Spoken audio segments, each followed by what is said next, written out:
Inner Voice, a heartfelt chat with Dr. Foojan.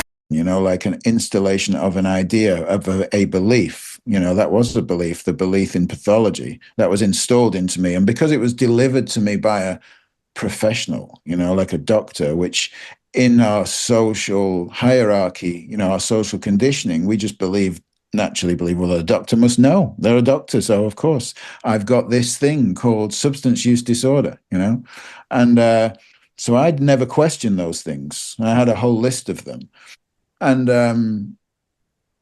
And I realized that I'd spent my whole life believing these beliefs that people had given to me about myself. You know, I had subscribed to them too. They were given to me. I never questioned it. And then I continued the narrative in my own mind of being this flawed, damaged individual with all these diagnoses. So, and I had the realization that it's not true. This is not true. This is not who I am. These are not, they're nothing. You know, they're someone's opinion. And I've spent my whole life feeling like I'm not okay because of this narrative that I've been given along the way of my struggle. Yeah, I've always been okay. I'm still here now, aren't I? I've always managed. I've always coped. I've always got through things. But 99% of that experience inside myself, I've been feeling like I'm not okay. You know, but when I look back, I actually was quite resilient. You know, I got through so much struggle. Introducing a powerful new update from the Foojan app. Now with flexible subscription plans to fit your journey monthly, quarterly, or yearly. Our new AI-driven onboarding customizes your path to feeling better, faster, and enjoy a refreshed experience with stunning 3D interactive videos. Update now. Empower your inner voice with Foojan. Download today. Welcome to the Inner Voice, a Heartfelt Chat podcast. I'm your host, Dr. Foojan Zeine. I'm a psychotherapist, author, and the founder of the International Awareness Integration Institute. Today, I will be talking with Jason Shiers. He is the founder of the Infinite Recovery Project. It's a pioneering approach to addiction recovery that breaks away from the traditional pathologizing models and drawing from his own lived experience of addiction, trauma, and transformation. Jason combines deep personal insight with professional training as a certified psychotherapist. His work challenges outdated ideas of addiction and recovery, offering a human, hopeful pathway for individuals and organizations seeking lasting change. Through the Infinite Recovery Project, Jason helps people not just overcome addiction, but rediscover their innate capacity for freedom, connection, and wholeness. We're going to be talking about his latest book, The Infinite Recovery, which sounds more like Infinite Discovery. It's a beautiful and a compassionate way of looking at ourselves as being a human being and being an amazing person as who we are and discovering who we really are. And by shedding, as we discover all of the other sides, non-shame based. So we talked about how this process kind of unfolds. And I hope that you enjoy the discussion and learn as much as I did.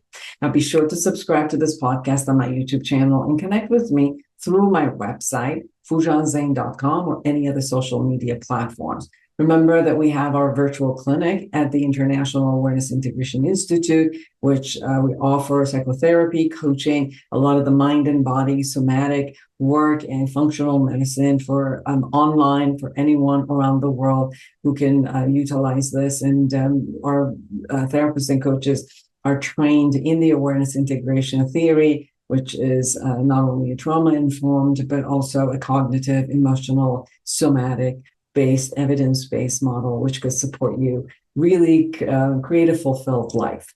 You can contact me at foojanzeine.com, and you can check out our clinic at awarenessintegration.com. I'd love to hear from you. You can connect with me through any of my social media.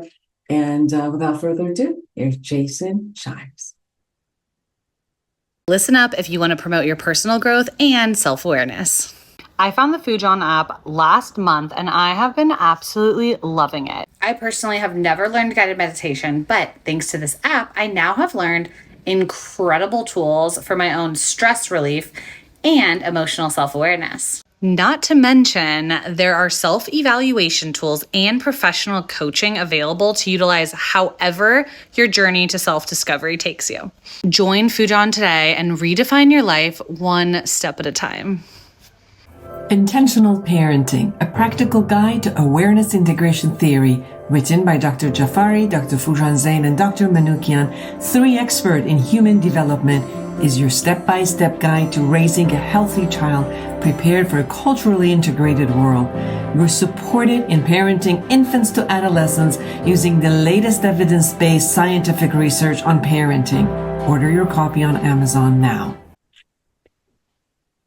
So nice to have you back on my show, Jason Shiers, everyone. Welcome. Thank you. Welcome. Nice to be here.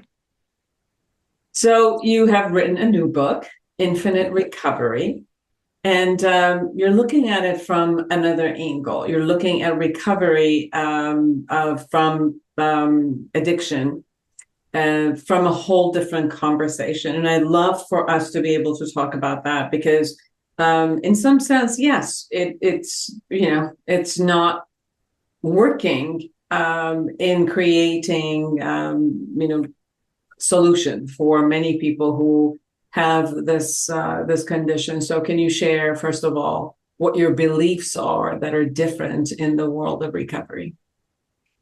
Yeah. I mean, beliefs and anecdotal data, I'm going to say, because many years of practicing this way, okay, it doesn't equate to evidence-based practice, but actually evidence-based practice is not that, the evidence is not that compelling if you really look at what evidence-based is. So anecdotal data and years of practice and transformation and personal change, brought me to this place. Everything is a belief until it's not, until it's a transformational experience. So what I found on my own journey, what I learned about myself, but certainly before I practiced it on anyone else, was that I'd spent my whole life feeling like I was not okay, like I had XYZ disorder, personality disorder, diagnosis, addiction, borderline personality disorder, I had psychiatric diagnosis, more than 15 in total over, teenage years where I was in a chaotic state. So there was an installation, like an installation of an idea, of a belief, that was the belief in pathology that was installed into me. And because it was delivered to me by a professional, like a doctor, which in our social hierarchy, our social conditioning, we just naturally believe, well, a doctor must know. They're a doctor. So, of course, I've got this thing called substance use disorder, and so I'd never questioned those things. I had a whole list of them. And I realized that I'd spent my whole life believing these beliefs that people had given to me about myself. I had subscribed to them too. They were given to me. I never questioned it. And then I continued the narrative in my own mind of being this flawed, damaged individual with all these diagnoses. So, and I had the realization that it's not true. This is not true. This is not who I am. These are not, they're nothing. They're someone's opinion. And I've spent my whole life feeling like I'm not okay because of this narrative that I've been given along the way of my struggle. Yeah, I've always been okay. I'm still here now, aren't I? I've always managed. I've always coped. I've always got through things. But 99% of that experience inside myself, I've been feeling like I'm not okay. But when I look back, I actually was quite resilient. I got through so much struggle. So then I just started questioning, like, what is happening then? Like what was really going on? And from there, I just got very curious and investigated through all sorts of different modalities of change, through spiritual awakening, through trauma work. And my life started to make more sense from a point of view that in childhood, I lost my father. He was killed. He went out the door and he didn't come back. And that was it, And having a now 8-year-old, nearly 9 myself now, it makes so much more sense over the last few years, how tender, how sensitive he is, how beautiful he is, but that was just, and how playful and fun he is, and that was just taken away from me, like, and I thought, imagine what that would do to him, like when you've got a real life little boy in front of you. And before that, before having him, I knew what happened, and I knew life had got serious all of a sudden. And I knew my playfulness and my fun and my curiosity about life had been stolen, had gone, in that experiences that had happened. But in this putting all this together, I thought, doesn't it make sense that I escaped myself? Doesn't it make sense that like life got serious all of a sudden? Doesn't it make so much sense that I was given all these diagnoses? Because what else could people do? Like they didn't know any different, and I was presenting with these behaviors, because I was escaping myself. It was like, because life was being me was a lot. Was too much. So all that led me to that realization to start going, well, if it makes sense, like if these behaviors make sense to me, then they're intelligent, like of course, the internal dis-ease of the nervous system is intense for our inner world. Then reaching for something outside of ourself is smart. That thing outside myself is going to fix this experience inside myself. Then doesn't really matter. I only see that there's one addiction. People talk, classify and multiply addictions by all sorts of types. There's only addiction for me. It doesn't matter what the substance or behavior or process is, because there is just an attempt to regulate a dysregulated system. So, okay, then, so that means everything that's going on is actually intelligent. Then I'm not faulty. I'm not wired up wrong. Actually, my biology is dictating my behavior. And until I learn to integrate these insights and regulate my nervous system and be with myself and realize that I am not that, I'm not that diagnosis, that label, that list, that flawed, damaged person that I thought over time. That was my big realization. And that was really the start of my work and the creation of my book, and like what I was wanting to articulate and put into words and sort of tell the world about, that actually people are not broken, and that's not helpful, because we all resist, I've seen this with so many people, that there's an initial resistance to taking on a diagnosis, like the body rejects it because it's not true. It's just a categorization. But quite often we defer to what we think is someone else's greater wisdom than ours because of our social conditioning. So we reluctantly take on these, I am broken and I will do these things in order to make myself okay. But that can't work, because we're not broken anyway. We were never broken in the first place. And doing things like in order to sustain a set of behaviors is it's non-sustainable. It can't be long-term solution. So mostly when people are entered into a pathology-based treatment program or model of addiction, what they do is transfer addictions. So they put down drugs and alcohol because it is so destructive and so on, but then they pick up sex, porn, relationships, money, debt, gambling, another form of escapism that's more socially acceptable. And then they declare themselves clean. Oh, I'm doing great now. My life's changed. I'm not using drugs anymore. I forgot to mention that I'm 10 grand in debt. I gained 50 kilos and I've got 3 girlfriends and I'm watching pornography every night. It's like, that's how it looks. And I know this because I was the therapist of therapists when I was in my traditional model of work, a long time ago. And that's what got me quite curious about what's really going on in this whole model. Most of the therapists are in recovery. Most of the people in recovery have still got secret addictions, and they're the ones that are helping new people. So who is really helping who, And when I had all these experiences, when I started my book, I was over 20 years in recovery. I mean, I'm over 30 years now, but I wouldn't say I was in recovery, like now, honestly. Then I would, because I was so attached to this identity of being in recovery and what that meant. But now I would say that really only 10 years have been really free of all addictions, and I do say now there is a cure to addiction. That's what I share, there is a cure to it, it's not incurable. I am cured. I am free, 100% free, and that's the place I get to, and that's what I share about, and that's what I love people to know, I really like what you're saying. And part of the conversation is having the type of kind of compassion toward the self, and knowing that different parts of you, that yes, you're not broken. This isn't something, that it's a pathology, so that I need to be ashamed and not necessarily deal with what's going on.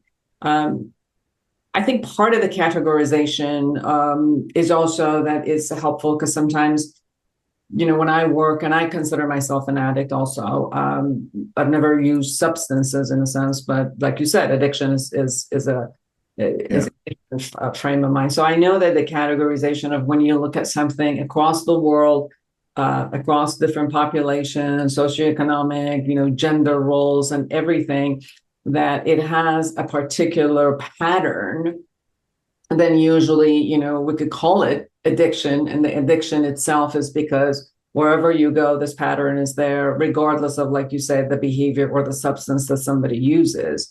So the categorization of it has been helpful in treatment when I've done the treatment and I've worked with kind of myself. But I do get it that the categorization doesn't necessarily have to be pathologized as if you're broken. And the meaning of you're broken that is on top of it, that it creates a different layers of shame and blame, and putting yourself into a situation versus looking at, like exactly what you said. What is it that I need? What does my brain need? What does my body need? And what are the ways that I can offer whatever it's needed in a way that is workable for me, versus seeking out something, a behavior or some substance that supposedly going to fulfill whatever my need is. However, it has a hell of a lot higher consequences than just fulfilling my need. I think I can understand what you mean. I know people can get an initial relief from the categorization. Quite often they're not educated properly, like they're given out without being told, look, this is not who you are, this is just a temporary solution to what's going on for you, and so on. That's not delivered that way. It's delivered like, this is what's going on, and so on. So people innocently take on the belief, and you can't gaslight yourself and you can't gaslight others, in this respect. Like, you can't say, hey, you're really okay, you're good, you're healthy and that, but I'm going to give you this label and you're going to have to do these things to be okay. The body knows, the body knows that, well, if I need to do these things to be okay, then there must be something wrong with me. Like i.e. go to meetings or service others or do certain things in order to maintain this behavior that's going on. So I think, in some ways certainly for me, a pathology of taking on the label of addict, certainly changed my life. My recovery started in 12 steps. I can't say it's all bad. And I still even say to clients sometimes, there's nowhere else you can go where there's a group of people so interested in staying sober. It doesn't exist anything like that. Yeah, I think what I've noticed as a obstacle that that the categorization has supported in some sense has been, and please share with me, what you hear from me and how it lands on you. Where I've found the obstacle, it has been that someone is using whether it's a behavior or a substance, and they get that there is an impact, a result that it has that is not workable for their life or people around them, right? Because this is not just a unique concept of whatever I do only impacts me. It doesn't. It impacts the whole family system. It impacts the society as big. And then at that moment, because of that need, the level of the need is heightened, the level of impact and the consequences that they experience, and it's the experience of everyone around, is minimized by that. And then everybody concentrates only on that substance or that behavior.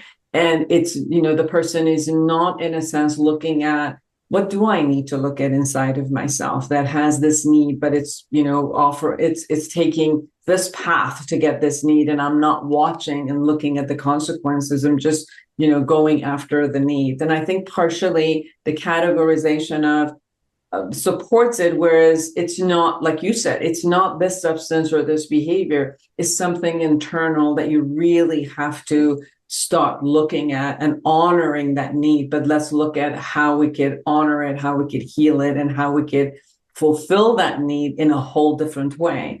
But sometimes everybody just concentrates on that particular behavior. And sometimes you can't do anything unless that particular behavior has stopped. Like if you're using a mind-altering substance, like you said, you want to be intelligent about it. You can't really utilize all of your intelligence because a substance is hijacking you. So that's where sometimes I think the clash comes between, does educating someone about the addiction process supports them to capture that they are honored, but they have to honor themselves in order to be able to fulfill their needs in a more healthier way. What are your thoughts on this?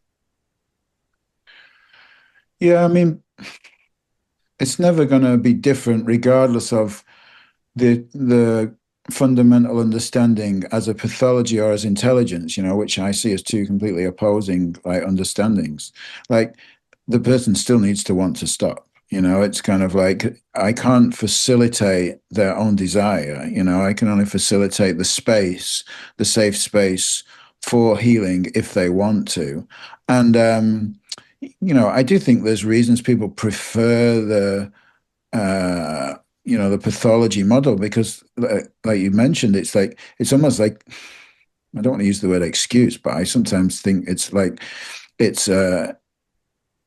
it lessens the shame, it lessens the blame, it takes them away from stress from the family and so on, and they start saying, well, this is the reason I did this, I've got a disease and so on. So it takes away all those things. So it's got a benefit, but then there's a limitation as well, like at some point you need to go beyond that limitation, and that's where I come in with my work. And actually, I'm not working with people in chronic using patterns. I need people to be able to be conscious and aware and to think clearly, so I'm working with people in recovery more often where they have tried traditional recovery and then they've found that it's not working for them and that they keep transferring addictions and so on, and they're unhappy, they're still longing, they're still wanting to use, they're still struggling, even though they're years clean.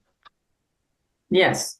And I think it's so important to know that there is this part, because I can share from myself, Jason, and I know that there is I do have a different brain than someone that doesn't have, addiction. Like my husband doesn't have addiction, and my brain and the way that I think.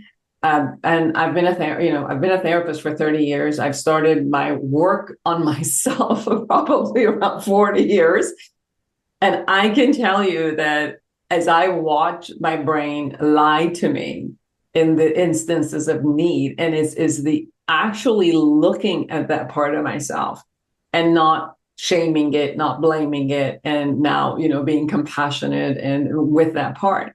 But even this awareness of where does this start? Does it start with an anxiety and then the anxiety moves forward, and then is it just, is it the craving that shows up? Is it a habit that shows up? And I could tell you all of it, the traumas that I've gone through, which the traumas have created high levels of anxiety, and that anxiety shows up as a trigger. And then immediately my brain starts, seeking for safety somehow and comfort with some sort of, either a thought process or a behavior or a substance. At this point, substance for me is sugar.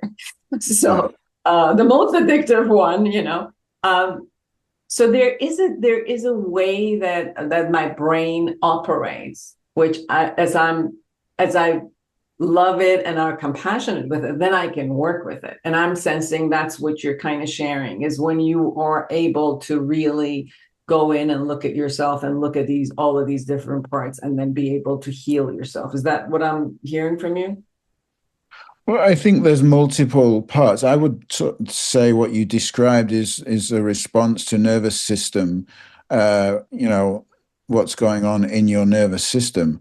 And there's a somatic part to my work, which is really what we're experiencing is thought process, like the narration of our somatic experience, in the moment. So you looking at the brain activity, what's going on and so on.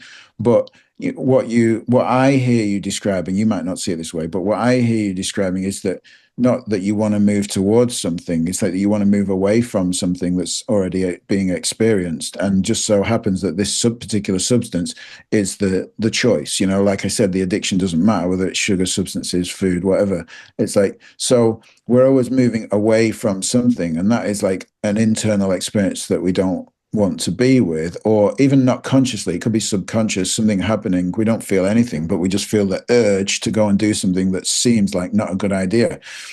So going towards yourself, is what I call it, going the journey to yourself, going into your inner world, navigating and learning about who you are, like in your internal system, like what happened to you, like why the pain, why the struggle, what's really happening. And sometimes there can be impasses, there can be nonverbal experiences, they can be tensions, contractions, constrictions, so on. There can be lumps in the throat, tight jaws, shoulders, back pain, skin conditions that show up all as early life responses to early life adversity, that still exist in the nervous system. And there's so many of that. There's so much diverse and different experiences that people have had and the ways that they show up, but sitting, questioning, being curious about somatic experience, tension, there's a lump in my tummy, there's a tension in my jaw. What does it want to say? Does it have a voice? How old does it feel? How long has it been there? Is it familiar to you? It's kind of like, oh yeah, it's really familiar. Yeah, it started when I was 8 years old, like just by being curious about your jaw, or yeah, I started doing this when I was this age, and things like that. It's like everything's got a story to it, it's so smart, the mind-body system. And mostly, if you say to people, are we going to go on a journey to inwardly, a journey to yourself? They'll be like, oh, what do you mean? I'm already me. Like, how do you go inwardly? Like, where do you go? Like, what do you do? And it is a kind of abstract experience, going on a journey to yourself. Sometimes you have to make up your own language for it, because all the words that we all use for thoughts, feelings, sensations, and perceptions, they all mean something different to all of us. Your feeling or emotional experience that you might describe to me, I might understand as meaning something different inside of me. So I often say to clients, you need to make up the language for this, just tell me what it is, what do you think it is that's going on? And I try not to interpret that as what I think that means, I'm like, how is that for you? How does it feel? How intense is it? Where do you experience it? How does it get better? How does it get worse? All these things about learning about someone's inner world, and when we learn to navigate and be with ourselves and with our own nervous system, I often say my words backwards. The urges then stop. I don't ask people to stop doing anything, any behavioral control, because that's what they need, to be okay. But what happens is the more people know themselves and they know that they're not broken, they're not this identity that was created over these years of suffering, then they just usually say to me, oh, I don't really feel that the power of that anymore. It's not there. The intensity of that need is not there anymore.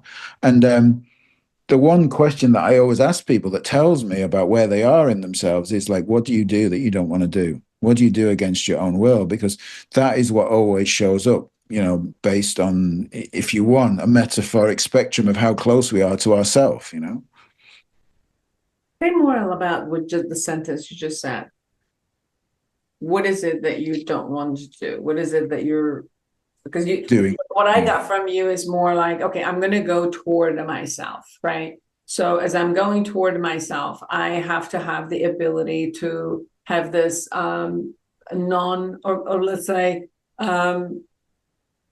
unconditional regard and love for whatever I found, right? So if I'm having a pain in the jaw, that I'm not going through the pain and saying, I can't stand it. I hate you. I hate my body for giving me this pain, but to even going and being curious, with a curiosity, looking at what is the message of the pain. So you're moving toward and allowing your body to talk to you and share with you, right? So far, I got that. So it's more of the mindfulness, the awareness, and having the containment, like having the ability to contain whatever information shows up, and for us to take that as a valid message that our body says, and then we can look at where it's coming from, and to be able to work through all of that. And part of the work through is just allowing it to bubble up, and for us to experience the experience and gain the information, as you said, intelligence, gain the information that our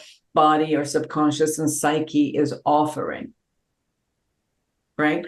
Yeah. Okay. And then from there, you're also sensing your needs, right? Your body is having needs. And and then right there, this where I was asking if you could follow more with that, as I noticed that, at this point, my body needs, or my psyche needs something. And, but on the other hand, my intelligence says that is consequential and it's not working for me. And at that, let's say, crossroad that I show up, then how do you go about healing that or being with it? What I hear from you, let me know if I got it, is that you're really asking the difference between a trauma response and a natural long desire or need for something. Like, how do I know the difference between my normal need for something and something that's really an escape? Is that what you're asking me? Yes, and then if there's one element of it, which is just the awareness of it, and then there's another element which is an action oriented after the awareness, and there's a fourth that at that moment I'm making some decisions around the action orientation of, do I do this behavior or not, right? So there's an awareness and then there's an action, and at the action, if there's a decision making to be made. So for example, there's been a lot of times where I come to this place and then my brain says, yes, I still want that sugar, or I still want that thing.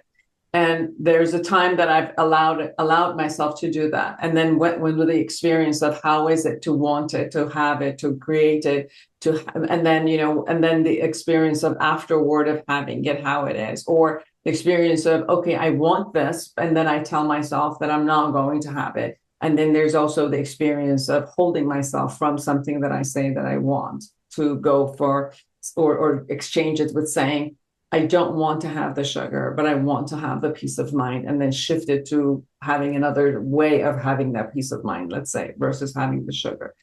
That's how I've done work 30 years, but I want to know yours. I was just sharing, this is how it shows up for me. I want to know how it shows up for you. Yeah. I mean, like, we're taking the shame away from all experience from a start. It's kind of like, so you can't get it wrong in this process, and for sure, if you act against your better intuition, you will know about it afterwards, and like, quite often for people, once the urge comes, there's no avoiding it. It's an all-encompassing mind and body experience. It's what I call a physical compulsion of the body and a mental obsession of the mind. When that's going on, like, what is it and you think about it this way, like, what is it you're actually doing? Are you even interested in the thing anymore that you want, or do you just want the internal experience of overwhelming urge and mental obsession to stop? Because that's all anybody wants. They want the mental obsession to stop and the urge to end. So we're not actually going towards anything. We're just projecting onto an object, meaning a type of food in this discussion, or anything else. The body and mind is in a state of overwhelm, like the mind is consumed, the body is having a physical response. We just want it to stop, to end. It's like, when that happens, like, nobody that I know is able to avoid that. So I don't expect people to, or ask people not to. I say, you just do what you got to do if that occurs. It's like, that's when it shows up.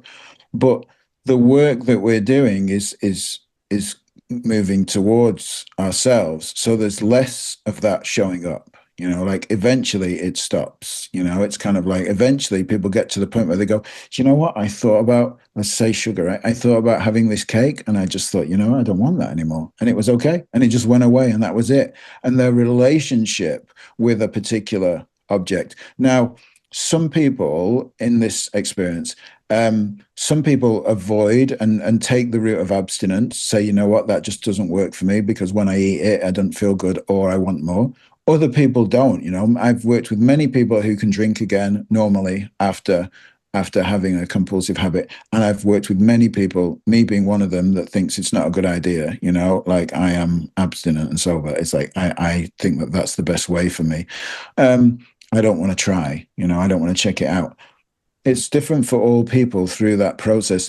And I don't know the depth of someone's somatic conditioning, their trauma. What they're even revealing to me is the full story in the moment, because sometimes you'll probably know this with all your years of experience, that after a while, people reveal stuff. They start to trust you and feel a bit safer in relationship. 3 months into a connection with a client, they disclose something that was really important that they'd never mentioned before.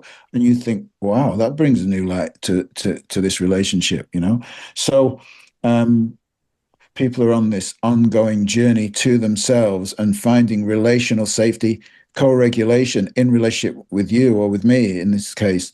And in response to that, they're co-regulating, their regulation is changing within themselves. So their relationship is developing with their own nervous system. So they have a deeper capacity to be with themselves and discomfort. It's like it's a constant expansion of people's relational capacity with themselves, their own nervous system, their own experience, their own feelings, developing a dialogue, developing a conversation with themselves, developing a knowing of inner parts, of young parts, of insecure parts, with parts that withdraw, of parts that freeze and shut down and fawn and so on, all these things. So all that inner relationship is happening and people are knowing of themselves.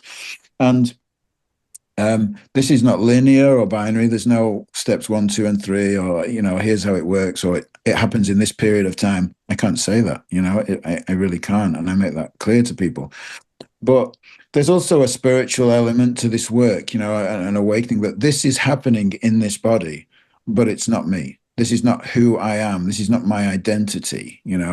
I am not addict, or I am not survivor, or victim. I'm not any of these things. Actually, this experience is happening in me, So our relationship with thought, our relationship with the idea of me, the creation of me happens in my own thoughts. I am a concept in my own mind is another part of the work. So that, in a way, that realization that this is not me takes a weight off people. It's like, oh, okay, then this is not me. It's just happening in me. It's kind of like I don't have to add these post-it notes that stick them on myself and give myself trauma victim and trauma survivor and addict and now I'm healing and so on and so on. More and more labels for the identity.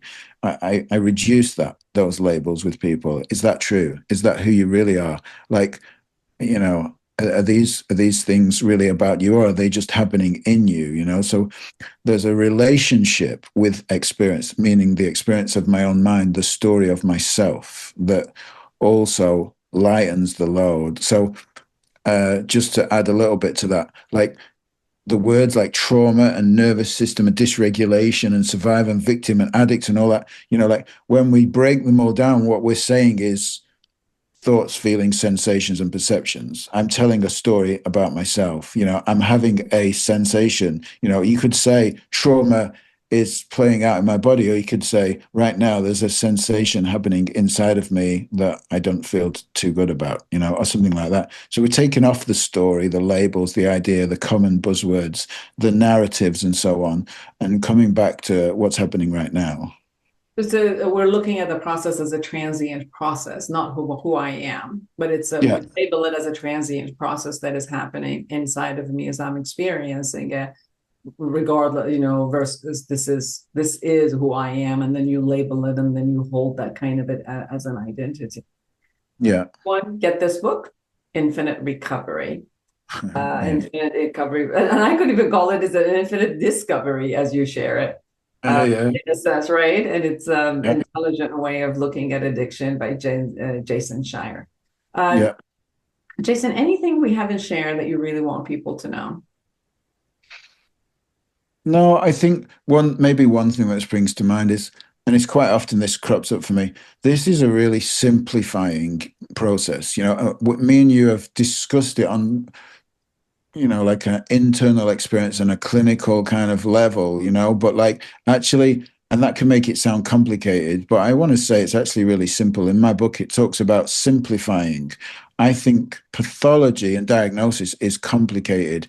When we start talking about brain function, nervous system, stress response, hormones, and so on, the typical tendency of the field is to overcomplicate and make things more complicated to the point where there's, I think, over 500 official talking therapies. And what I want to say is actually it's quite simple, this process. It's not that complicated. It's undoing rather than doing. It's unlearning rather than learning. It's unlearning what's not true. It's undoing what's not true. And it's returning to who you are already. You don't have to become somebody new. We're just uncovering who you are, So that's all I wanted to add. Where can people find you? InfiniteRecoveryProject.com is the website. You can find the book on there, links to Amazon and the work and how it is and who I work with and how that works, Beautiful. Thank you so much for taking the time to be with us. Thank you. Thanks for having me. Appreciate it. And for all of you who are out there, create an amazing life for yourself and everyone around you. And until next week, bye-bye. Are you a psychotherapist looking to enhance your practice? The Awareness Integration Therapy developed by Dr. Foojan Zeine is a comprehensive guide to the principle and techniques of this powerful therapeutic approach. Join the growing community who have elevated their practice and expanded their skills by embracing Awareness Integration Therapy and witnessing its life-changing impact. Order your copy on Amazon now.